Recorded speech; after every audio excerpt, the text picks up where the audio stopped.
চলে আসলাম সেই ঐতিহ্যবাহী হাটে। আসলে হাটে আসলে খুব ভালো লাগে, এই জন্য হাটে বারে বারে আসি।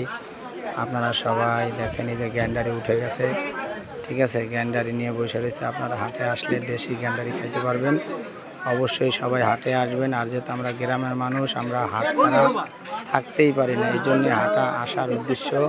ঠিক আছে, সবাই ভিডিওটা দেখবেন, শেয়ার করে দেবেন, আর অবশ্যই এটা বলবেন কোন কোন হাট। ঠিক আছে, সবাই বলবেন। ঠিক আছে, এই যে দেখেন খুব ভালো লাগে হাটে আসার মজাটা এলাই। যে দেশি কলা দেখেন, এই যে দেশি আনাজি কলা লই এসে। ভাই ভালো আছেন? ভালো আছেন? আলহামদুলিল্লাহ ভালো আছি ভাই।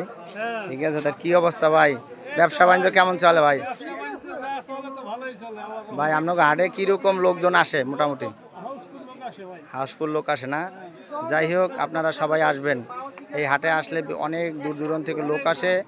আর বিশেষ করে দেশি শাকসবজি এত পরিমাণে ওঠে, যা আসলে অন্য অন্য হাটে ওঠে না। এই যে বিলাতি গাপ, এই যে বাতিজা লই এসে। অবশ্যই আসবেন সবাই।